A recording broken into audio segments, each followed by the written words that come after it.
ഇന്ന് നമ്മൾ recipe video അല്ല, നമ്മളിന്നൊരു അൺബോക്സിംഗ് ആണ് ചെയ്യാൻ പോകുന്നത്. ഞാനൊരു ഇൻസ്റ്റാക്സ് മിനി 11 ക്യാമറ വാങ്ങിയിട്ടുണ്ടായിരുന്നു. അപ്പോൾ അതിൻ്റെ അൺബോക്സിംഗ് ആണ്. ഫ്യൂജി ഫിലിമിൻ്റെ ക്യാമറയാണ് ഞാൻ വാങ്ങിയിട്ടുള്ളത്. അപ്പോൾ ഇതിൻ്റെ റേറ്റ് 4999 ആയിരുന്നു.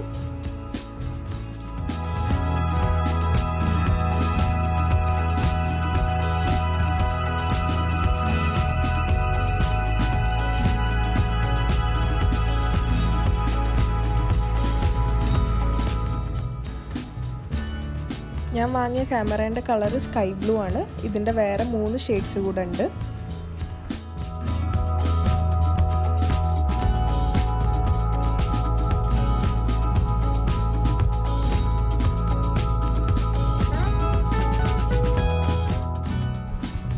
അപ്പോൾ ഞാൻ ബോക്സ് ഓപ്പൺ ചെയ്യാണ്. ഇനി ഞാൻ ഇതിലുള്ള ഓരോ ഐറ്റംസും കാണിച്ചു തരാം. ആദ്യം തന്നെ ഉള്ളത് 2 ബാറ്ററിയാണ്. നമ്മൾ റിമോട്ടിനൊക്കെ യൂസ് ചെയ്യുന്ന സാധാരണ ചെറിയ 2 ബാറ്ററീസാണ്. പിന്നെ ക്യാമറയാണുള്ളത്, സ്കൈ ബ്ലൂ കളറിലുള്ള ക്യാമറയാണ്.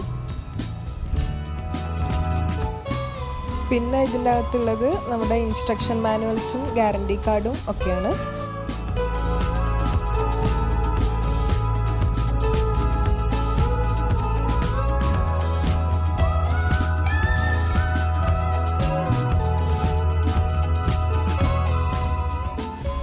ഇത് 2 ബട്ടൺസ് അവർ സെപ്പറേറ്റ് ആയിട്ട് നമുക്ക് തരുന്നതാണ്. നമുക്ക് ഷട്ടറിൻ്റെ അവിടെ വെക്കാൻ വേണ്ടിയിട്ട്. അത് വെറുതെ പ്രത്യേകിച്ച് വേറെ യൂസൊന്നുമില്ല, ജസ്റ്റ് ഒരു ഭംഗിക്ക് വേണ്ടിയിട്ട് നമുക്ക് വെക്കാന്നേ ഉള്ളൂ. പിന്നെ ഒരു ഹാങ് ചെയ്യാനുള്ള ത്രെഡുമാണ്.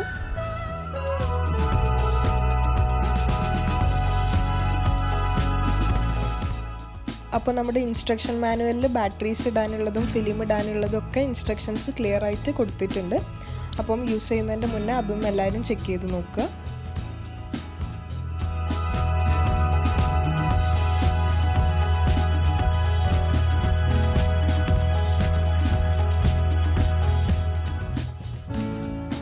ഇതാണ് ക്യാമറയുടെ ഗ്യാരണ്ടി കാർഡ്. 1 ഇയർ ഗ്യാരണ്ടിയാണ് അവർ പ്രൊവൈഡ് ചെയ്യുന്നത്. അപ്പോൾ ഈ കാർഡ് സൂക്ഷിച്ച് വെക്കണം. ഇനി നമുക്ക് ക്യാമറ നോക്കാം.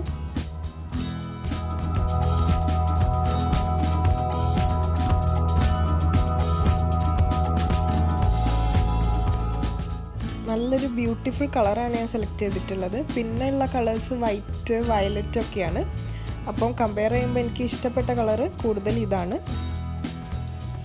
ഇനി നമുക്ക് ബാറ്ററി ക്യാമറയിലിടാം. ക്യാമറേൻ്റെ സൈഡിലാണ് ബാറ്ററി ഇടാനുള്ള സ്ഥലം. അതിൽ 2 ബാറ്ററീസും ഇട്ട് കൊടുക്കാം.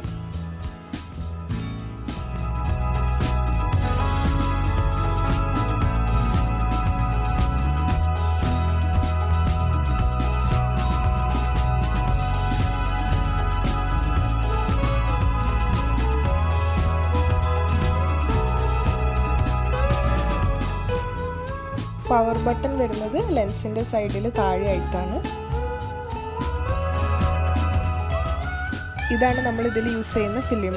ഇത് ക്യാമറേൻ്റെ കൂടെ അവർ പ്രൊവൈഡ് ചെയ്യുന്നില്ല, നമ്മൾ സെപ്പറേറ്റ് ആയിട്ട് വാങ്ങിയതാണ്.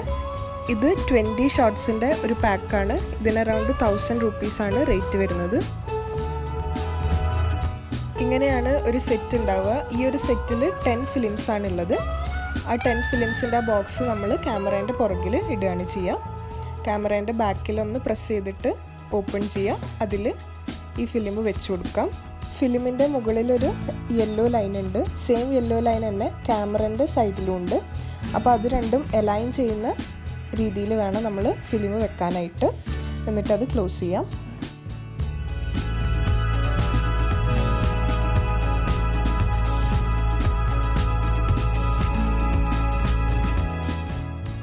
ഇനി നമുക്ക് ക്യാമറേൻ്റെ സൈഡിൽ ആ ത്രെഡ് ഒന്ന് കെട്ടിക്കൊടുക്കാം. അതാകുമ്പോൾ നമുക്ക് പിടിക്കാനൊക്കെ സുഖമാണ്. ആ ത്രെഡ് ജസ്റ്റ് ഹാങ് ചെയ്തിട്ടാൽ മതി നമ്മുടെ കയ്യിലൊക്കെ.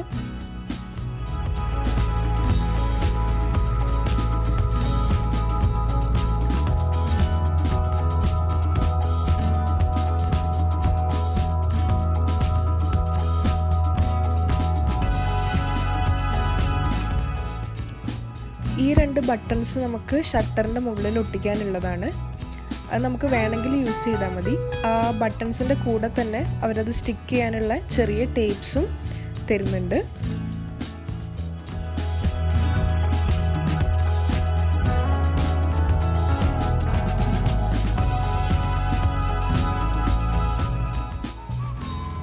ഇതാണ് അതിൻ്റെ ടേപ്പ്.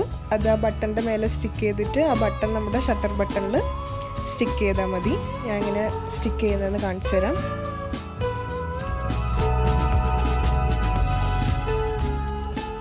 നമ്മൾ ക്യാമറയുടെ പവർ ഓൺ ചെയ്തതിന് ശേഷം അതിൻ്റെ ലെൻസ് ഒന്ന് ജസ്റ്റ് പുറത്തേക്ക് പുള്ള് ചെയ്യണം, എന്നാലേ ആ ലെൻസ് ഓപ്പൺ ആയിട്ട് വരുള്ളൂ. പിന്നെ ഒരു പ്രാവശ്യം കൂടെ പുള്ള് ചെയ്താൽ ക്യാമറ സെൽഫി മോഡിലേക്കാവും. സെൽഫി മോഡ് എടുക്കാൻ വേണ്ടിയിട്ട് അതിൻ്റെ ഫ്രണ്ടിൽ ചെറിയൊരു മിററും അവർ പ്രൊവൈഡ് ചെയ്തിട്ടുണ്ട്.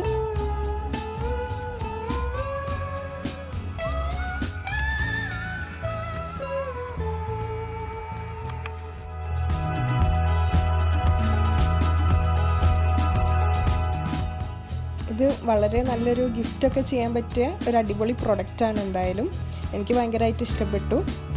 പിന്നെ എന്താ പറയുക, ഒരു ഡ്രോബാക്ക് എന്ന് പറയുന്നത് ഫിലിം അവരിതിൻ്റെ കൂടെ പ്രൊവൈഡ് ചെയ്യുന്നില്ല എന്നുള്ളതാണ്. അത് നമ്മൾ സെപ്പറേറ്റ് ആയിട്ട് വാങ്ങണം. ബാക്കി എല്ലാ കാര്യങ്ങളും അടിപൊളിയാണ്. അപ്പം നിങ്ങൾക്ക് ഇഷ്ടപ്പെട്ടാൽ നിങ്ങളിത് വാങ്ങി നോക്കുക. ഞാൻ വാങ്ങിയ പ്രൊഡക്റ്റിൻ്റെ ലിങ്ക് ഞാൻ ഡിസ്ക്രിപ്ഷൻ ബോക്സിലിടാം. അപ്പോൾ അടുത്ത വീഡിയോ ആയിട്ട് കാണുന്നത് വരെ ബൈ.